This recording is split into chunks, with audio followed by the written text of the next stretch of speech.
Indonesia merupakan negara yang memiliki tingkat keanekaragaman hayati serta tingkat endemisme yang sangat tinggi, sehingga menjadi salah satu negara mega biodiversity. Indonesia adalah negara kepulauan terbesar di dunia karena memiliki luas laut dan jumlah pulau yang besar. Kekayaan keanekaragaman hayati tersebut adalah aset bagi pembangunan dan kemakmuran bangsa, karena sebagian besar pembangunan nasional mengandalkan keanekaragaman hayati. Namun demikian, meningkatnya kebutuhan manusia dan tekanan terhadap lingkungan, khususnya sumber daya hayati laut, mengakibatkan terjadinya penurunan populasi bagi beberapa biota perairan.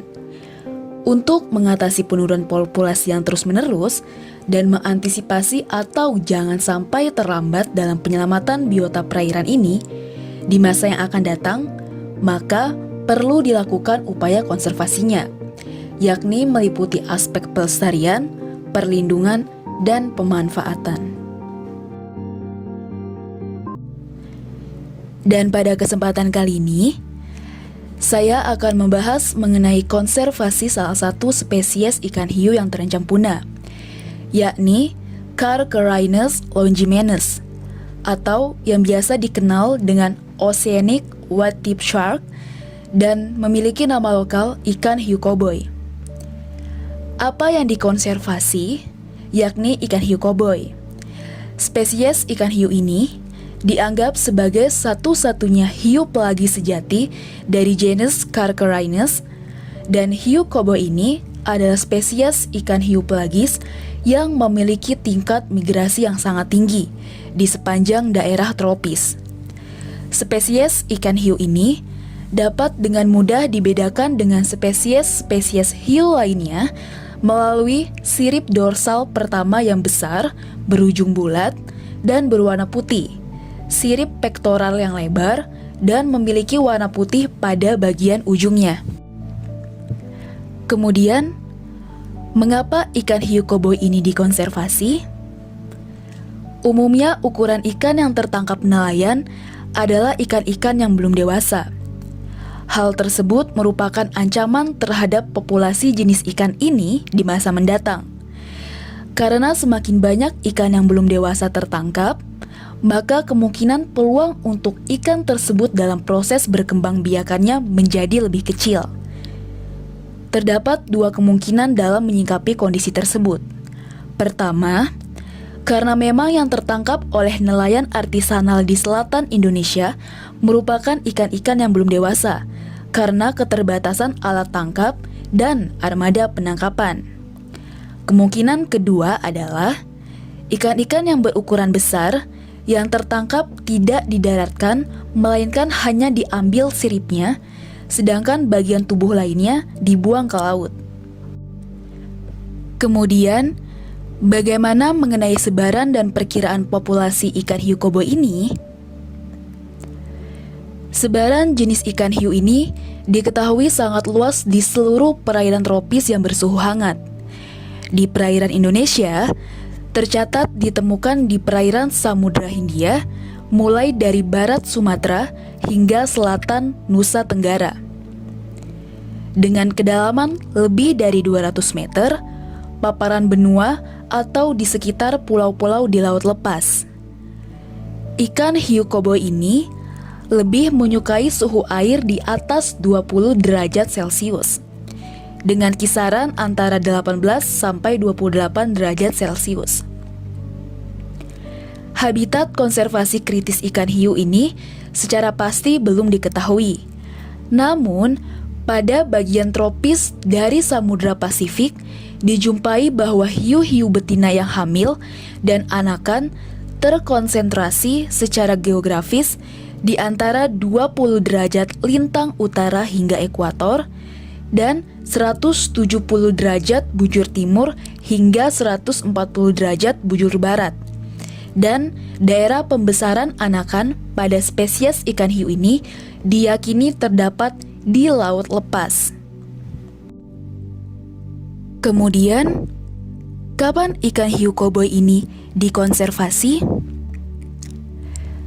Tingginya tingkat eksploitasi terhadap kelompok hiu ini di hampir seluruh perairan dunia menyebabkan keberadaannya di alam semakin terancam. Sehingga pada bulan Maret tahun 2013, Konvensi Perdagangan Internasional Spesies Satwa dan Tumbuhan Liar Terancam Punah sepakat untuk memasukkan ikan hiu ini ke dalam status Appendix 2. Kemudian, pihak mana saja yang harus terlibat dalam konservasi ikan hiu koboi ini? Dalam melakukan pengolahan perikanan hiu, diperlukan pemahaman dan kerjasama yang terintegrasi antara pemerintah, institusi, masyarakat nelayan, serta para pemerhati kelestarian lingkungan dan perikanan. Keterlibatan lembaga swadaya masyarakat, baik nasional maupun internasional, dalam menyusun langkah-langkah pengelolaan dan pembuatan regulasi, serta dasar hukumnya akan dapat membantu terwujudnya pengelolaan perikanan hiu yang berkelanjutan dan lestari.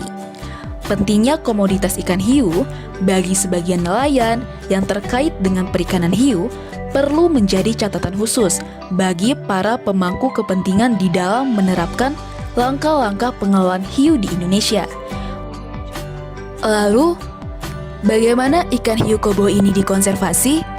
Langkah-langkah apa saja yang perlu dilakukan? Lembaga Konservasi Sumber Daya Alam Dunia telah mengeluarkan daftar jenis-jenis ikan hiu yang secara global rentan mengalami ancaman kepunahan. Sebagian dari jenis-jenis tersebut ditemukan di perairan Indonesia. Untuk jenis-jenis ikan hiu yang secara nasional terancam punah, perlu ditetapkan status perlindungannya, sehingga populasinya tidak mengalami kepunahan. Proses penetapan status perlindungan untuk jenis-jenis biota akuatik yang terancam punah, termasuk hiu, dapat diterapkan oleh Kementerian Kelautan dan Perikanan dengan mengacu pada Peraturan Nomor 3 Tahun 2010, yakni tentang tata cara penetapan status perlindungan jenis ikan. Seperti telah disebutkan pada bagian sebelumnya, bahwa penetapan status perlindungan jenis ikan dapat ditetapkan secara penuh maupun terbatas. Perlindungan terbatas ini merupakan salah satu terobosan baru dalam konteks perlindungan jenis yang memadukan kepentingan pemanfaatan oleh masyarakat dan kebutuhan konservasi dalam konteks menjaga kesinambungan sumber daya alam. Selain cara-cara yang telah disebutkan tadi, ada juga beberapa upaya pengelolaan yang dapat dilakukan, yakni meliputi pembatasan jenis dan ukuran yang ditangkap, pengaturan dan pembatasan alat tangkap, pembatasan jumlah tangkapan, serta penutupan daerah dan penentuan musim penangkapan. Selain menetapkan berbagai macam peraturan dan undang-undang pengelolaan perikanan yang berkelanjutan, upaya-upaya lain seperti pelindungan terhadap habitat, ketersediaan data dan informasi, pemanfaatan kelembagaan, serta penyadaran terhadap masyarakat juga menjadi kunci sukses terciptanya sumber daya perikanan ikan hiu yang lestari.